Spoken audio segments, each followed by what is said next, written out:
നമസ്കാരം സുഹൃത്തുക്കളെ. Indians PSCയുടെ biology ക്ലാസ്സിലേക്ക് ഏവർക്കും സ്വാഗതം. അപ്പോൾ നമ്മൾ കഴിഞ്ഞ ക്ലാസ്സിൽ ആവാസ വ്യവസ്ഥയെ പറ്റിയായിരുന്നു പറഞ്ഞു നിർത്തിയത്. അപ്പോൾ ഒരു ജീവിവർഗത്തിന് അതിന്റെ സ്വാഭാവികമായ നിലനിൽപ്പിനായിട്ട് എല്ലാ കാര്യങ്ങളും പ്രൊവൈഡ് ചെയ്യുന്ന അല്ലെങ്കിൽ കൊടുക്കുന്ന ഒരു ഒരു എക്കോസിസ്റ്റം, ഒരു സറൗണ്ടിങ് ആണ് എന്തായിട്ട് വർത്തിക്കുന്നത്, ഒരു ആവാസ വ്യവസ്ഥയായിട്ട് നമുക്ക് കണക്കാക്കാൻ സാധിക്കുന്നത്. അപ്പോൾ പലതരം ആവാസ വ്യവസ്ഥകളുണ്ട്. അതിന് ഉദാഹരണങ്ങൾ ഏതൊക്കെയാണ്?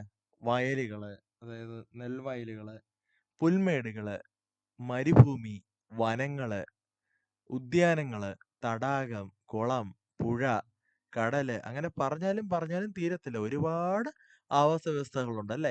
കണ്ടൽ കാടുകളുണ്ട്. പിന്നെ മഞ്ഞുള്ള ഭാഗങ്ങള്, അതായത് മഞ്ഞുള്ള ഭൂഖണ്ഡം അന്റാർട്ടിക്കയിലുണ്ട്. നോർത്ത് പോള്, സൗത്ത് പോള്, ഇവിടെ എല്ലാം തന്നെ അവിടെ ഉള്ള ജീവികൾക്ക് ഉതകുന്ന രീതിക്കുള്ള ആവാസ വ്യവസ്ഥകളാണ് ഉള്ളത്. അടുത്തതായിട്ട് നമ്മുടെ ടെക്സ്റ്റിൽ കൊടുത്തിരിക്കുന്ന ഒരു ഭാഗമാണ് എന്തുകൊണ്ട് കടുവയെ സംരക്ഷിക്കണം എന്ന ഭാഗമാണ്. അത് നമ്മൾ കഴിഞ്ഞ ക്ലാസ്സിലും പറഞ്ഞിരുന്നു. എന്തുകൊണ്ടാണ്? കാരണം താഴെ ലോവർ ലെവലിലുള്ള ഏതെങ്കിലും ജന്തുവിഭാഗങ്ങൾ ഇല്ലാതായാലും ആ ഒരു സ്ഥാനം ഏറ്റെടുക്കാന് മറ്റ് ജന്തുക്കൾ കാണും അവിടെ. ആ ഒരു ചെറിയ ലെവലില്, ആ ആദ്യത്തെ ലെവലില്. പക്ഷെ മുകളിലേക്ക് വരുംതോറും ആ ഒരു ലെവൽ ഏറ്റെടുക്കാനും മറ്റ് ജന്തുക്കൾക്ക് കഴിയത്തില്ല. അപ്പൊ അതുകൊണ്ടാണ് ഭക്ഷ്യശൃംഖലയിലെ ഏറ്റവും ഉയർന്ന കണ്ണിയായ കടുവകളെ സംരക്ഷിക്കണമെന്ന് പറയുന്നത്. ഇനി നമുക്ക് നോക്കാനുള്ള ഭാഗം അധിനിവേശക്കാർ എന്നൊരു ടോപ്പിക്കാണ്. അപ്പോൾ എന്താണ് അധിനിവേശക്കാർ എന്ന് പറയുന്നത്? ഇവിടെ നമ്മുടെ രാജ്യത്ത്, നമ്മുടെ നാട്ടില് നമ്മുടേതായ പലതരം ജീവിവർഗങ്ങളുണ്ട് അല്ലേ? നമ്മുടെ നാട്ടിൽ മാത്രം കാണപ്പെടുന്ന ജീവിവർഗങ്ങളുമുണ്ട്, സസ്യവർഗങ്ങളുമുണ്ട്. പക്ഷെ ചിലര് കൗതുകത്തിന് വേണ്ടി ചിലപ്പോൾ ഇമ്പോർട്ട് ചെയ്യും മറ്റ് രാജ്യങ്ങളിൽ നിന്ന്, മറ്റ് സ്ഥലങ്ങളിൽ നിന്ന്. ഒരു കൗതുകത്തിന് വളർത്താൻ വേണ്ടി ഈ ജന്തുക്കളെയും പിന്നെ ഈ സസ്യജാലങ്ങളെയൊക്കെ ഇങ്ങോട്ട് നമ്മുടെ നാട്ടിലോട്ട് കൊണ്ടുവന്ന് ഇവിടെ വളർത്താൻ തുടങ്ങും. അപ്പോൾ അങ്ങനെ ചെയ്യുമ്പോൾ എന്താ സംഭവിക്കുന്നത്? നമ്മുടെ നാട്ടില് അതിന്റെ സ്വാഭാവികമായ ശത്രുക്കള് കാണത്തില്ല. അതായത് ഇപ്പൊ ആ ജന്തുവിഭാഗം, ഉദാഹരണത്തിന് ഇഗ്വാന എന്ന് പറയുന്ന ജന്തുവിഭാഗത്തിന്റെ കാര്യം എടുക്കാം. ഈ ഇഗ്വാന എന്ന് പറയുന്ന ഒരു റെപ്റ്റൈൽ ഇനത്തിൽപ്പെട്ട ഒരു ജന്തുവാണ്. ഒരു ഓന്തിന്റെ ഒക്കെ വർഗത്തിൽ പെട്ടതാണ്. അപ്പോൾ ഇതിനെ ഒരു പെറ്റായിട്ട് ഇപ്പോൾ സാധാരണയായിട്ട് വളർത്താറുണ്ട്. പക്ഷെ ഈ ജന്തുവിനെ പല രാജ്യങ്ങളിലും ഒരു പെസ്റ്റായിട്ടാണ് കാണുന്നത്, അഥവാ ശല്യമുണ്ടാക്കുന്ന ഒരു ജന്തുവായിട്ടാണ് ഇതിനെ കാണുന്നത്. അപ്പോൾ പല രാജ്യങ്ങളിലും, അതായത് United States, Taiwan, Fiji, Hawaii, Japan, ഈ ഇടങ്ങളിലെല്ലാം തന്നെ ഈ ഒരു ഇഗ്വാനയെ എന്തായിട്ടാണ് കാണുന്നത്? ശല്യകാരിയായ ഒരു ജീവിയായിട്ടാണ് ഇഗ്വാനയൊക്കെ കാണുന്നത്. അപ്പൊ ഈ പ്രശ്നം എന്താണ്? ഈ ഇഗ്വാനയ്ക്ക് സ്വാഭാവികമായ ശത്രുക്കള് അവിടെ ഇല്ല. അപ്പൊ ഇത് അളവിൽ കവിഞ്ഞ് ഇത് പെറ്റ് പെരുകി ആ നാട് മൊത്തം അങ്ങ് ആവും. ഇത് പെറ്റ് പെരുകി ഒരുപാടായി കഴിയുമ്പോഴത്തേനും ഈ ആൾക്കാര് കൗതുകം കൊണ്ട് കൊണ്ടുവന്ന ആൾക്കാര് ഇതിനെ നോക്കത്തില്ല. ഇതിനെ അങ്ങ് തുറന്നു വിട്ട് കളയും. അപ്പൊ എന്ത് സംഭവിക്കും? അതിന്റെ ശത്രുക്കളില്ലാത്ത ആ ഒരു ചുറ്റുപാടിൽ അത് പിന്നെയും പെറ്റ് പെരുകി അവിടെ മൊത്തം നാശം ഉണ്ടാക്കും. ഇപ്പൊ ജന്തുക്കളുടെ കാര്യത്തിൽ മാത്രമല്ല, ഈ ഇൻവേസീവ് പ്ലാന്റുകളുണ്ട്, അതായത് ഉപദ്രവകാരികളായ ചെടികളും ഉണ്ട്. ഇപ്പൊ നമ്മുടെ നാട്ടിൽ തന്നെ ഒരുപാട് ഉദാഹരണങ്ങളുണ്ട്. കമ്മ്യൂണിസ്റ്റ് പച്ച അല്ലെ? കമ്മ്യൂണിസ്റ്റ് പച്ച അറിയാത്ത ആരാ ഉള്ളത്? ഈ കമ്മ്യൂണിസ്റ്റ് പച്ചയുടെ ജന്മദേശം എന്ന് പറയുന്നത് നോർത്ത് അമേരിക്കയാണ്. അതേപോലെ തന്നെ നമ്മുടെ ജലാശയങ്ങളിൽ കാണപ്പെടുന്ന ഒരു പരാത സസ്യമുണ്ട്. ഒരു കീടസസ്യമുണ്ട്, ഈ കുളവാഴ എന്ന് പറയുന്ന സസ്യം. അതും എവിടെ നിന്ന് തന്നെയാണ് ഉത്ഭവിച്ചിരുന്നത്? അതും അമേരിക്കയിൽ തന്നെയാണ് കേട്ടോ. സൗത്ത് അമേരിക്കയിലാണ് അതിന്റെ ഉത്ഭവം. അപ്പോൾ ഇതിന്റെ പൂക്കൾ കാണാൻ നല്ല രസമാണ്. അപ്പൊ അങ്ങനെ ആരോ ഈ പൂക്കളുടെ ഭംഗി കണ്ടിട്ട് ആരോ കൊണ്ടിട്ടതാണ്. ഇട്ട് കഴിഞ്ഞപ്പോ എന്തായി? മൊത്തം നാശമായി. മൊത്തം ഇത് ജലാശയത്തിൽ മൊത്തം കൂടെ ഇതങ്ങ് വ്യാപിക്കുകയും ചെയ്യും. ഈ ജലത്തിലെ ഓക്സിജൻ മൊത്തം എല്ലാം തീർക്കുകയും ചെയ്യും. അതിനകത്തെ ഈ എന്താണ് മറ്റ് സ്വാഭാവികമായിട്ടുള്ള മറ്റ് ജീവജാലങ്ങൾക്ക് അതൊരു നാശമായിട്ട് തീരും.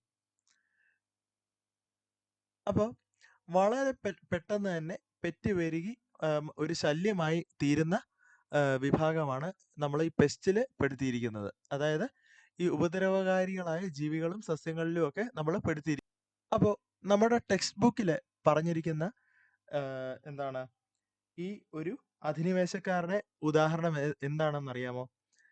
ആഫ്രിക്കൻ മുഷിയാണ് കേട്ടോ, ആഫ്രിക്കൻ മുഷി. അപ്പൊ ഈ ആഫ്രിക്കൻ മുഷി നമ്മുടെ ജലാശയങ്ങളില്, ആറുകളിലും തോടിലും കുളത്തിലും ഒക്കെ ഒരുപാട് ഈ ആഫ്രിക്കൻ മുഷികളെ കണ്ടു കിട്ടിയിട്ടുണ്ട്. അപ്പൊ ഇതെന്ത് ചെയ്യുമെന്നറിയാവോ? ഈ ആഫ്രിക്കൻ മുഷി നമ്മുടെ സ്വാഭാവികമായിട്ടുള്ള നാടൻ മീനുകളെ, നമ്മുടെ പരലുകളും ചെറിയ വരാലുകളും പിന്നെന്താണ് വാഴയ്ക്കാവരയൻ അങ്ങനെയുള്ള മത്സ്യങ്ങളെ എല്ലാം എന്താണ് മൊത്തമായിട്ട് തിന്നുകളയും. അതിന്റെ മുട്ടയും ആ മീനുകളെയും ആ മത്സ്യങ്ങളെ എല്ലാം മൊത്തം തിന്ന് അതിന്റെ വംശത്തെ നശിപ്പിച്ച് കളയും. അപ്പൊ ഇപ്പം ഈ ആഫ്രിക്കൻ മുഷിയെ എന്താണ് ഈ വളർത്തുന്നതൊക്കെ ഇപ്പം കേസൊക്കെ ആയിട്ട് എടുക്കാൻ തുടങ്ങിയിട്ടുണ്ട്. അപ്പോൾ ഇങ്ങനെയുള്ള അധിനിവേശ ജന്തുക്കളെയും സസ്യങ്ങളെയൊക്കെ നമ്മൾ കൺട്രോൾ ചെയ്യണം. അപ്പോൾ ഇനി നമുക്ക് നോക്കാനുള്ള അടുത്ത ടോപ്പിക് എന്ന് വെച്ചാല് ഇലകളുടെ ഒരു ക്രമീകരണമാണ്. സസ്യങ്ങളിലെ ഇലകളുടെ ക്രമീകരണമാണ്. പ്രകാശ സംശ്ലേഷണത്തിന് ഏറ്റവും ആവശ്യമായ കാര്യങ്ങൾ എന്തൊക്കെയാണ്? സൂര്യപ്രകാശവും പിന്നെ ഹരിതകമാണ് കേട്ടോ. ഹരിതകം എന്ന വർണ്ണകമാണ്. ഇലകൾക്ക് പച്ച നിറം നൽകുന്ന വർണ്ണകമാണ് ഹരിതകം. ഈ ഹരിതകം തന്നെയാണ് എന്താണ് ചെടികൾക്ക് ഭക്ഷണം സ്വയം പാചകം ചെയ്യാനുള്ള കഴിവ് കൊടുക്കുന്നത്. അപ്പോൾ ഈ പ്രകാശ സംശ്ലേഷണം അല്ലെങ്കിൽ ഫോട്ടോസിന്തസിസിന് സൂര്യപ്രകാശം ആവശ്യമാണെന്ന് പറഞ്ഞല്ലോ. അപ്പോൾ ഈ സൂര്യപ്രകാശം അബ്സോർബ് ചെയ്തെടുക്കുന്നത്, വലിച്ചെടുക്കുന്നത് എവിടെ വെച്ചാണ്? നമ്മുടെ സസ്യങ്ങളിലെ ഇലകളിൽ വെച്ചാണ് കേട്ടോ. ഇലകളിൽ വെച്ച് ഹരിതകം ഉപയോഗിച്ചാണ് ആ ഒരു എന്താണ് പ്രോസസ്സ് നടക്കുന്നത്. അപ്പോൾ ഈ ഇലകള് ഓരോ ചെടികളിലും ഓരോ രീതിയിലായിരിക്കും അറേഞ്ച് ചെയ്തിട്ടുണ്ടാവുക. അപ്പോൾ ഈ സൂര്യപ്രകാശം മാക്സിമം എന്താണ് ആ ഇലകളിൽ എക്സ്പോസ് ആവുന്ന രീതിക്കാണ് ഓരോ ചെടികളിലും അത് അറേഞ്ച് ചെയ്ത് വെച്ചിരിക്കുന്നത്. ഈ ഇലകള് ആ എന്താണ് ആ ഒരു കമ്പിൽ നിന്ന് ഇലകള് അറേഞ്ച് ചെയ്ത് വെച്ചിരിക്കുന്നത്. അപ്പോൾ ഈ ഇലകളുടെ അറേഞ്ച്മെന്റ്, ആ കമ്പിൽ നിന്നുള്ള ഇലകളുടെ അറേഞ്ച്മെന്റിനെയാണ് നമ്മൾ ഫില്ലോടാക്സി എന്ന് പറയുന്നത്. അപ്പോൾ ഉദാഹരണത്തിന് നമുക്ക് ഈ ടെക്സ്റ്റിൽ ആദ്യം കാണിച്ചിരിക്കുന്നത് ചെമ്പരത്തിപ്പൂവാണ്. ഇപ്പൊ ചെമ്പരത്തിച്ചെടിയിലെ ഇലകൾ എങ്ങനെയാണ്? അത് ഒരു പർവ്വത്തിൽ നിന്നും, അതായത് ഒരു നോഡിൽ നിന്നും ഒരു ഇല മാത്രമേ കാണുകയുള്ളൂ. അത് ഈ പടം ഒന്ന് സൂക്ഷിച്ചു നോക്കിയേ. ഇതിനകത്ത് കണ്ടോ? ഒരു ഭാഗത്ത് നിന്ന്, അതായത് കമ്പിലെ ഒരു പോയിന്റിൽ നിന്ന് ഒരു ഇല മാത്രമേ അവിടുന്ന് എന്താണ് ഉണ്ടായിട്ടുള്ളൂ. അപ്പോൾ അതിന്റെ മുകളിലെ ഓപ്പോസിറ്റ് ഭാഗത്ത് അതിന്റെ മുകളില് മറ്റൊരു പർവ്വത്തിൽ നിന്നും, അതായത് മറ്റൊരു നോഡിൽ നിന്നും ഒരില, അതിന്റെ മുകളിൽ വേറെ. അപ്പം ഓപ്പോസിറ്റ് ആയിട്ട് ഇതില് ഇലകൾ കാണുന്നില്ല. ആൾട്ടർനേറ്റ് ആയിട്ടാണ് ഇതില് ഇലകളുടെ അറേഞ്ച്മെന്റ് വന്നിരിക്കുന്നത്. അതുകൊണ്ട് തന്നെ ഇത് ആൾട്ടർനേറ്റ് ഫില്ലോടാക്സി എന്ന് പറയുന്നത്, അതായത് ഏകാന്തര വിന്യാസം. ഈ ഓൾട്ടർനേറ്റ് ഫില്ലോടാക്സി കാണിക്കുന്ന, അതായത് ഏകാന്തര വിന്യാസം കാണിക്കുന്ന മറ്റ് ചില ചെടികളാണ് ഏതൊക്കെയാണ്? സപ്പോട്ട, പിന്നെന്താണ് പ്ലാവ്, മാവ് എന്നിവയൊക്കെ. ഇനി നമുക്ക് മറ്റൊരു അറേഞ്ച്മെന്റ് നോക്കാം. ഇലകളുടെ മറ്റൊരു രീതിയിലുള്ള അറേഞ്ച്മെന്റ്. അപ്പോൾ ഇതിലെന്താണ് വന്നിരിക്കുന്നത്? ഉദാഹരണം തുളസിയാണ് ഇവിടെ കൊടുത്തിരിക്കുന്നത് കേട്ടോ. അപ്പം ഇവിടെ ഒരു പർവ്വത്തിൽ നിന്ന് തന്നെ, അതായത് ഒരു നോഡിൽ നിന്ന് തന്നെ ഇരുവശത്തേക്കും, ഒരേ ഒരു ജോയിന്റിൽ നിന്ന് തന്നെ ഇരുവശത്തേക്കും ഇലകൾ വിന്യസിച്ചിരിക്കുകയാണ് ഇവിടെ. അപ്പോൾ ഒരു നോഡിൽ നിന്ന് തന്നെ ഈ രണ്ട് സൈഡിലേക്കും എതിർദിശകളിലേക്ക് ഒരു നോഡിൽ നിന്ന് തന്നെ ഇലകൾ വന്നിരിക്കുന്നത് കൊണ്ട് ഇതിന്റെ പേര്, ഈ അറേഞ്ച്മെന്റിന്റെ പേര്, ഇലകളുടെ ഈ അറേഞ്ച്മെന്റിന്റെ പേര് എന്താണ്? ഓപ്പോസിറ്റ് ഫില്ലോടാക്സി അഥവാ എതിർവിന്യാസം എന്നാണ് ഇതറിയപ്പെടുന്നത്. അപ്പോൾ ഓപ്പോസിറ്റ് ഫിലോടാക്സി അതായത് എതിർവിന്യാസം കാണിക്കുന്ന മറ്റ് ചില ചെടികളാണ് കാപ്പി, പേരയ്ക്ക, ചെത്തി എന്നിവയൊക്കെ. ഇനി നമുക്ക് അടുത്ത ടൈപ്പ് അറേഞ്ച്മെന്റ് എന്താണെന്ന് നോക്കാം. അപ്പോൾ ഇതിനകത്ത് കണ്ടില്ലേ, ഒരു എന്താണ് പറയുന്നത്, ഒരു വട്ടം ആയിട്ടാണ് അല്ലേ, ഒരു നോഡിൽ നിന്ന് തന്നെ, ഒരു പർവ്വത്തിൽ നിന്ന് തന്നെ കുറേ അധികം ഇലകൾ ഇങ്ങനെ ദണ്ഡുമായിട്ട് ജോയിൻ ആയി ഇരിക്കുകയാണ്. അപ്പോൾ ഇതിന്റെ ഒരു ഉദാഹരണം ഏഴിലമ്പാലയാണ് കേട്ടോ. ഏഴിലമ്പാലയാണ് നമ്മുടെ ടെക്സ്റ്റിൽ കൊടുത്തിരിക്കുന്നത്. അപ്പോൾ ഈ ഒരു അറേഞ്ച്മെന്റ്, ഈ ഒരു ആകൃതിയിലെ ഇലകൾ അടുക്കി വെച്ചിരിക്കുന്നതിന് പറയുന്നത് സർപ്പിള ആകൃതിയിലാണ് ഇതിൽ ഇലകൾ അറേഞ്ച് ചെയ്ത് വെച്ചിരിക്കുന്നത്. അതായത്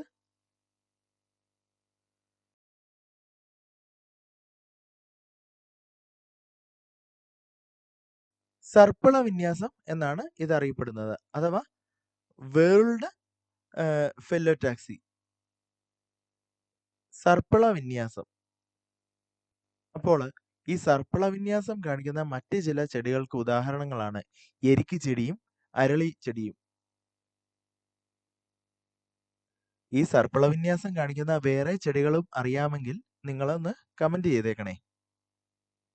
അപ്പോൾ നമ്മൾ പറഞ്ഞു, സൂര്യപ്രകാശം മാക്സിമം വലിച്ചെടുക്കാൻ വേണ്ടി, സൂര്യപ്രകാശം ഇലകളിൽ പതിക്കാൻ വേണ്ടിയാണ് ഇങ്ങനെ പല തരത്തിലുള്ള അറേഞ്ച്മെന്റ് ഇലകളിലെ ഈ പല സൈസ് ചെടികളിലും വ്യത്യസ്തമായിട്ട് ഇരിക്കുന്നത്. അപ്പോൾ സൂര്യപ്രകാശം അബ്സോർബ് ചെയ്യാൻ, അതായത് വലിച്ചെടുക്കാൻ സഹായിക്കുന്നത് എന്ത് വർണ്ണകമാണ്? ഹരിതകമാണ് കേട്ടോ, ഹരിതകം. ഈ ഹരിതകം തന്നെയാണ് ഇലകൾക്ക് പച്ച നിറം കൊടുക്കുന്നത്.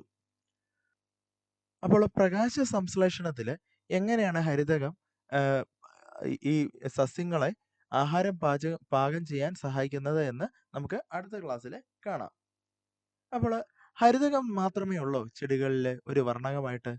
പച്ച നിറം മാത്രമേ ഉള്ളൂ ചെടികൾക്ക്? അല്ല, മറ്റു വർണ്ണകങ്ങളും സസ്യങ്ങളിൽ കാണപ്പെടാറുണ്ട്.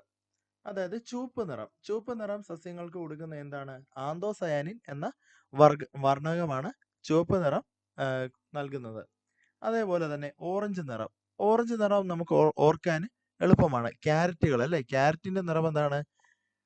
ഓറഞ്ചാണ്. അപ്പം ക്യാരറ്റ്, ആ പേരിൽ നിന്ന് തന്നെ നമുക്ക് എളുപ്പം ഓർത്തെടുക്കാം. കരോട്ടിൻ എന്ന വർണ്ണകമാണ് ഓറഞ്ച് നിറം സസ്യങ്ങൾക്ക് നൽകുന്നത്. പിന്നെന്താണ്? മഞ്ഞ നിറം കൊടുക്കുന്നത് എന്താണ്? മഞ്ഞ നിറം അത് സാന്തോഫിൽ എന്ന് പറയും കേട്ടോ. സാന്തോഫിൽ എന്ന വർണ്ണകമാണ് മഞ്ഞ നിറം കൊടുക്കുന്നത്. അതായത് ഇപ്പോൾ പച്ചയായിട്ട് നിൽക്കുന്ന ചെടികളിൽ തന്നെ അതിൽ പ്രായമാവുമ്പോൾ അതിന്റെ ഇലകളിലൊക്കെ ഈ മാറ്റം വരാൻ സാധ്യതയുണ്ട്. ഇപ്പൊ ബദാം ഇല കണ്ടിട്ടില്ലേ? ബദാം മരങ്ങളുടെ ഇല അതൊരു പ്രായമാകുമ്പോഴത്തേനും എന്താണ്, ആദ്യം ചുവക്കും, പിന്നെ മഞ്ഞയാകും, അങ്ങനെ പൊഴിഞ്ഞു വീഴുന്നത്. അപ്പോൾ ആ ഒരു നിറങ്ങളെല്ലാം കൊടുക്കുന്നത് ഈ വർണ്ണകങ്ങളാണ്. ഓറഞ്ച് നിറം കൊടുക്കുന്നത് കരോട്ടിൻ, ചുവപ്പ് നിറം നൽകുന്നത് ആന്തോസയാനിൻ, മഞ്ഞ നിറം നൽകുന്നത് സാന്തോഫില്. അപ്പം ഈ പച്ച നിറം നൽകുന്ന ഹരിതകത്തിനേക്കാളും ചിലപ്പോൾ ചില ചെടികളിൽ, നമ്മൾ ഈ വീട്ടിലൊക്കെ വളർത്തുന്ന ചില ഇലച്ചെടികളുണ്ടല്ലോ, അതിലൊക്കെ ഈ മഞ്ഞ നിറം നൽകുന്ന സാന്തോഫിലും പിന്നെ ഈ ഓറഞ്ച് നിറം നൽകുന്ന കരോട്ടിനും ഒക്കെയാണ് അതിൽ കൂടുതലായിട്ട് വരുന്നത്. അപ്പോൾ നമ്മൾ പലതരം വർണ്ണകങ്ങളെ കുറിച്ച് ഇപ്പോൾ പറഞ്ഞു. സസ്യങ്ങളിൽ കാണുന്ന പലതരം വർണ്ണകങ്ങളെ കുറിച്ചാണ് ഇപ്പോൾ നമ്മൾ പറഞ്ഞത്. അപ്പോൾ ഈ സസ്യങ്ങൾ പ്രകാശ സംശ്ലേഷണം, അതായത് ഫോട്ടോസിന്തസിസ് ചെയ്യുന്ന എന്തിനാണ്? ഊർജം ആഹാരം പാകം ചെയ്യാനാണ്. അപ്പോൾ ഊർജം ലഭിക്കാൻ എന്താണ്, സസ്യങ്ങൾ ശ്വസിക്കുന്നുണ്ടല്ലേ? സസ്യങ്ങളും ശ്വസിക്കുന്നുണ്ട്. എല്ലാ ജീവജാലങ്ങളും ഊർജത്തിനായിട്ട് ശ്വസന പ്രക്രിയ ചെയ്യും. നമ്മുടെ കാര്യത്തിലാണെങ്കിൽ അതിന് ശ്വസനം എന്ന് പറയും, അതായത് റെസ്പിറേഷൻ എന്ന് പറയും. അപ്പോൾ സസ്യങ്ങളിൽ എന്താണ് നടക്കുന്നത്? സസ്യങ്ങളിലും ശ്വസനം നടക്കുന്നുണ്ടല്ലേ? എല്ലാ ജീവികളും ശ്വസനത്തിനായിട്ട് ഓക്സിജനാണ് ഉപയോഗിക്കുന്നത്. ശ്വസന ഫലമായിട്ട് കാർബൺ ഡൈ ഓക്സൈഡ് ഉണ്ടാകുന്നു. ജീവികൾ കാർബൺ ഡൈ ഓക്സൈഡ് പുറത്തുവിടുന്നു. ശ്വസന ഫലമായി സസ്യങ്ങളിൽ ഉണ്ടാകുന്ന കാർബൺ ഡൈ ഓക്സൈഡ് പകൽ സമയത്ത് പ്രകാശ സംശ്ലേഷണത്തിന്, അതായത് ഫോട്ടോസിന്തസിസിനെ ഉപയോഗപ്പെടുത്തുന്നു.